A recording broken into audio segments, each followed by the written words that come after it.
CIA and Sahara Desert.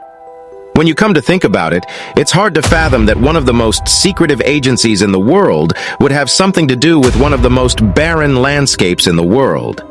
To see the connection between the two, we'll have to go back in time to 1969. In that year, the United States government's Central Intelligence Agency, CIA, embarked on Project Magnet, an initiative aimed at mapping magnetic and gravitational anomalies in the northern region of the African continent. As part of this project, the CIA was tasked with conducting aerial reconnaissance of a peculiar geological formation in the Sahara Desert, known as the Richat structure. This structure is also called the Eye of Sahara. To this day, geologists are still debating what could have caused the formation of such a distinct pattern on the Earth's surface. However, the CIA claims that no anomaly was found on the ground, and that such relief was naturally created. Despite this, the intelligence services are still withholding the results of the Richat structure's survey from the public, leaving many to question why this information has been classified. Some have suggested that the information was classified to avoid causing widespread panic, while others believe that the CIA may have discovered evidence of extraterrestrial activity or technology. The formation of this structure has perplexed experts for decades, with some theories suggesting that it could be a meteorite impact crater or the result of volcanic activity. The desert near the small town of Wadan in Mauritania was not considered remarkable by the people who wandered through it, as it was only filled with sand and stones. However, the main mystery of the area was accidentally discovered in 1965 during NASA's Gemini 4 space mission. It turned out that the Eye of Sahara was hiding in plain sight for millennia. When the American astronauts went into outer space for the first time in history, the ship's crew noticed strange circular patterns in the African desert from the portholes. These patterns were the first pictures of the Richat structure, which intrigued many researchers. The Richat structure has a diameter of a mind-boggling 50 kilometers and somewhat resembles Jupiter's Great Red Spot. But unlike Jupiter, the structure is divided into clearly defined concentric rings. These are almost perfect circles of rocks and sandstone. Geological studies have shown that more ancient rocks are concentrated in the center of this anomaly, while younger sedimentary rocks are located in the outer rings and ridges. The oldest ring is estimated to be around 600 million years old. The locals consider this mark on the ground a divine manifestation, calling the structure the Eye of God. However, scientists and geologists are trying to understand how this miracle of nature was formed from a scientific point of view. There are three different hypotheses about the formation of the Richat structure. The first one is that the ring structure is an impact crater created by a meteorite that may have hit Earth many years ago. However, this hypothesis has a drawback, as the formation is almost completely flat, which is uncharacteristic of an impact crater. The site also lacks the minerals usually found in cases of shock metamorphism. That is where extreme heat and pressure from a high-velocity impact deform the surrounding rock. Believers of the second theory claimed that the Eye of the Sahara is the remains of an ancient volcano.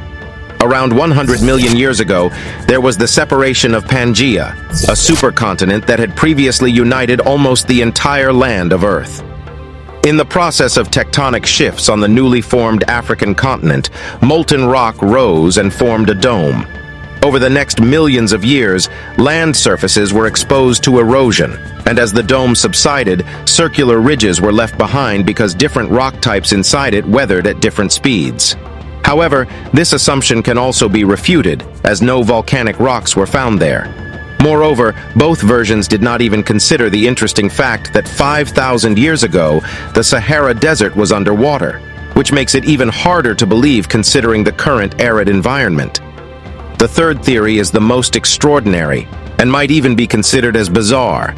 It is believed that the Eye of the Sahara was once an alien-built airfield, and this theory is so fantastic that it was offered by ufologists.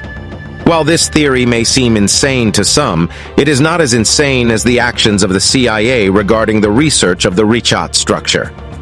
Half a century after the initial research on the structure, some previously classified CIA files on Project Magnet became available to the public. However, the report on the Eye of the Sahara anomalies consists of only one page, and some lines are just hidden. It makes one wonder, why is the CIA trying to hide information about this structure? Adding to the intrigue, the CIA also classified the book The Adam and Eve Story, written by their former employee, Chan Thomas. However, some people preserved its electronic copies, making it possible to learn that the book considers various exotic views on Earth's history, including the description of global floods. According to the book, one of these floods destroyed an entire city in the Sahara, which was surrounded by water at the time. The city was built in the form of rings extending outward, and the settlement was created by strong, warlike, and intelligent people. This city was called Atlantis. The Eye of Sahara is the location of the fabled lost city of Atlantis. One of the most popular proponents of this theory is Jimmy Corsetti, a renowned researcher and YouTuber from Bright Insight. What do we know about the lost advanced civilization? Not that much. According to historical records, an Egyptian priest shared his knowledge about Atlantis with the Athenian poet Solon, who then told the ancient Greek philosopher Critias. Unfortunately, it was Critias's grandson, Plato, who recorded all the details in his writing. Plato is considered one of the most important and influential figures in the history of humankind, and he collected all the preserved facts about Atlantis in his treatise Timaeus, written in 360 BC. One of the best clues that Plato gives about Atlantis is this passage in his treatise. Poseidon carved the mountain where his love dwelt into a palace and enclosed it with 3 circular moats of increasing width, varying from 1 to 3 stadia and separated by rings of land proportional in size. The Atlanteans then built bridges northward from the mountain, making a route to the rest of the island. They dug a great canal to the sea, and alongside the bridges carved tunnels into the rings of rock so that ships could pass into the city around the mountain.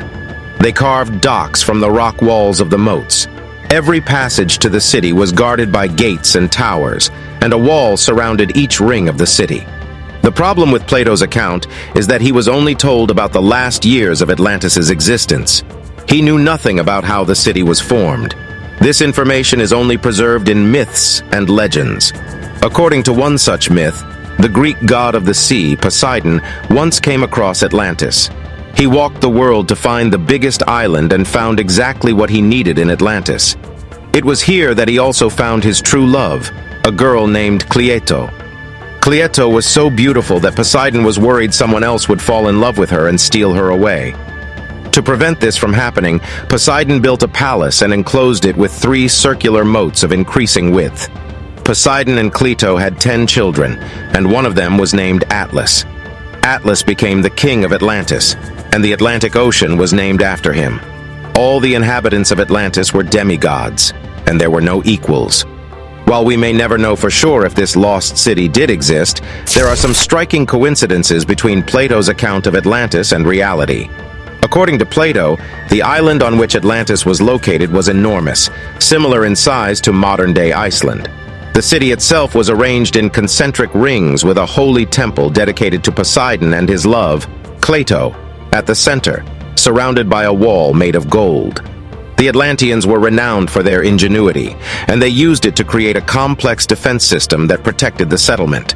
They dug a great canal to the sea and built bridges that led to different parts of the island, each passage guarded by gates and towers, making it virtually impossible for conquerors to attack the city.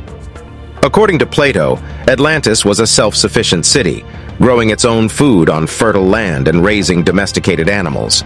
Within the city walls, democracy ruled, and everyone had all the necessary benefits of a peaceful life. However, at some point, this was no longer enough, and the Atlanteans began to conquer other lands, including parts of Libya, Egypt, and modern-day Italy. But the Athenians fought back, liberating the people who had been enslaved by the Atlanteans. The battles were difficult, as the Atlanteans possessed great physical strength and extensive knowledge of science. However, in the end, the Athenians managed to win. Unfortunately, Zeus wasn't pleased with the Atlanteans' greed, so he decided to punish them by flooding the city along with its residents.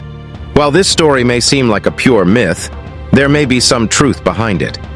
Chan Thomas's Adam and Eve story recounts what the Egyptian priests told Solon about the cataclysm that buried Atlantis. According to the text, winds and oceans swept over the surface, flooding everything around 11,000 years ago, and entire continents were covered with a water column of several kilometers. This lines up with the theory that a tsunami washed away Atlantis in an instant, as tsunamis in ancient times were much higher and more powerful than those we see today. The search for Atlantis has been hindered by the fact that the only clue provided by Plato is that it was located beyond the Pillars of Hercules, which refers to the Strait of Gibraltar. However, thanks to advancements in technology, researchers have been able to narrow down the list of potential locations to Antarctica, the Azores, the marshlands of the Donana National Park in southern Spain, and the Eye of the Sahara. What makes the Eye of the Sahara stand out is the fact that it is a circular structure divided into concentric rings, much like the description of Atlantis provided by Plato. Also, the size of the Eye of the Sahara matches the dimensions of Atlantis, which was said to stretch for 24 kilometers. Furthermore, there are remnants of salt in the area, suggesting that there was once ocean water there. Ancient marine creatures such as whales, fish, turtles, crocodiles, and manatees have also been discovered in the area. Skeptics cited Plato's texts that describe a utopian state as an island with the Eye of the Sahara as just a small area on a massive continent. However, recent evidence suggests that the Eye of the Sahara may have been an island around 7,000 years ago when all of northwest Africa was separated from the mainland by the ancient Tamanrasset River, which flowed from the Atlas Mountains through the present-day Sahara Desert to the sea in Mauritania. Elephant skeletons found in Mauritania further support the theory that the Sahara was once home to a thriving population of these animals, which were widespread in Atlantis. The fact that they are now entirely extinct in North Africa adds weight to the idea that a catastrophic event wiped out the inhabitants of this legendary city. In addition to the elephant skeletons, white, black, and red stones found in Wadi el Natrun near the Richat structures provide further evidence of Atlantis. According to Plato's treatise, Atlantis boasted houses made of the same stones, and the philosopher claimed that the city was rich in iron, copper, and gold. Today, Mauritania exports the exact same minerals, suggesting that the region was once home to a thriving civilization. Satellite images of the Richat structures also show evidence of a giant flood that may have destroyed the city. The places where the floodwaters were rushing across the Sahara towards the sea are clearly visible, lending credence to the theory that Atlantis may have been wiped out by a massive wave. One of the most compelling pieces of evidence in favor of the idea that Atlantis was located in the Sahara is a map created by the Roman geographer Pomponius Mela, who lived 2,000 years ago. A closer look at the map reveals that on the western part of the Sahara, Pomponius wrote Atlanti, which suggests that it was a city rather than mountains. This is because if it were mountains, the inscription would be above them, not next to them, and written in large letters like all the other cities. Not only that, evidence of a major settlement in the Richat structure has been proven by the discovery of thousands of artifacts, including arrowheads, spears, oars, ship hulls, and even something resembling a surfboard. These artifacts suggest that the people of Atlantis were surrounded by water and used these tools to their advantage. Interestingly, many of these artifacts have been found in the outermost depressions of the structure and are absent in the innermost ones. This aligns with Plato's description of outside the city walls, where there were barracks with spearmen aimed to defend the settlement's security. In the late 20th century, scientists analyzed the DNA of over 30 skeletons found in the prehistoric site of Tafraut. The DNA of the ancient humans was only slightly similar to that of modern-day hunter-gatherers from the Hadza tribe in East Africa. But the DNA of the remains from Tafraut is not 100% identical to any existing human populations. This means that the remains could belong to people who used to live on the mainland but then disappeared, such as the Atlanteans. The traces of the Atlanteans are found in different parts of Africa, and some researchers even believe that the Egyptian pyramids are related to them. Legends say that the alchemists and mathematicians of Atlantis developed a formula to store cosmic energy in a crystal. For that, it had to be placed at the top of a pyramid. The Atlanteans allegedly believed that with the help of this energy, it was possible to cure all kinds of diseases and to live up to 800 years. Some researchers believe that the Atlanteans were those who helped the Egyptians build the pyramids. In ancient Egypt, it is believed that the Egyptians are descended from the 12 great gods of Atlantis, which had just as many gods, including Poseidon, Plato, and their 10 sons. Furthermore, if we believe the legends, this civilization could have been not entirely human. Legends say that the Atlanteans could grow up to 6 meters and had 6 fingers on each of their hands. Presumably, their facial features also differed from other nations. They had wide lips, a slightly flattened nose, and huge expressive eyes. While the Richat structure may not be 100% confirmed as the ruins of Atlantis, it remains one of the most mysterious anomalies on the planet that has attracted considerable attention from researchers for many years. If you'd like to know more about other amazing discoveries, watch this next video.